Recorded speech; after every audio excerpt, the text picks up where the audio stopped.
विशाल अग्रवालच्या फर्ममध्ये आता IAS अधिकाऱ्यांची गुंतवणूक असल्याची माहिती आता समोर आली आहे। लोकशाही मराठीकडे विशालच्या संदर्भात काही धक्कादायक माहिती आता समोर आलेली आहे। राज्यातल्या बड्या IAS अधिकाऱ्यांची अग्रवालच्या कंपनीमध्ये गुंतवणूक असल्याची धक्कादायक माहिती आता समोर आली आहे। तर आर्थिक संबंधांमुळे विशाल अग्रवाल मस्तवालपणे वागत असल्याचा आरोप देखील आता केला जातोय। तर ब्रह्मा मल्टीकॉन आणि ब्रह्मा रियालिटीमध्ये IAS अधिकाऱ्यांची गुंतवणूक असल्याची धक्कादायक माहिती समोर आली। विशाल अग्रवालने अनेक ठिकाणी जमिनी बळकावल्याचा आरोप देखील आता करण्यात आलेला आहे। वडगाव शेरी आणि खराडी परिसरामध्ये त्याने जमिनी बळकावल्याचा आरोप आता करण्यात आलेला आहे। या प्रकरणातील एक महत्त्वाची अपडेट आपण पाहतोय। विशालच्या बाबत काही धक्कादायक खुलासे आता समोर येतात। राज्यातल्या काही बड्या IAS अधिकाऱ्यांची अग्रवालच्या कंपनीमध्ये गुंतवणूक असल्याची धक्कादायक माहिती समोर आली आहे।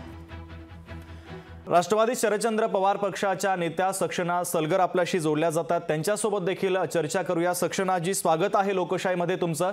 राज्यातल्या काही बड्या IAS अधिकाऱ्यांची गुंतवणूक विशाल अग्रवालच्या कंपनीमध्ये असल्याची धक्कादायक माहिती समोर आली, तुमची प्रतिक्रिया? तुम्हाला सांगते, राज्यामध्ये जे काही आकाश तांडव चाललेलं आहे त्यातल्या त्यात जे गुन्हेगारी पार्श्वभूमीवर लगाम लावू शकत नाही ते देवेंद्रजी फडणवीस यांचं हे अपयश आहे। यांना कुठलाही कसलाही लगाम त्या गुन्हेगारावरती यांचा नाही।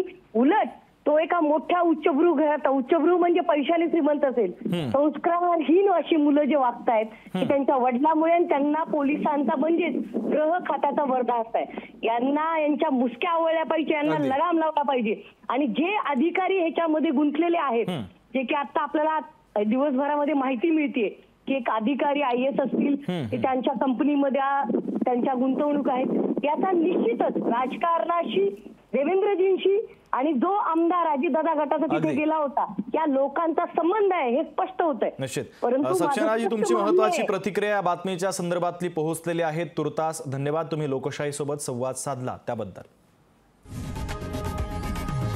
लोकशाही मराठी ऐका, पहा, जागरूक रहा।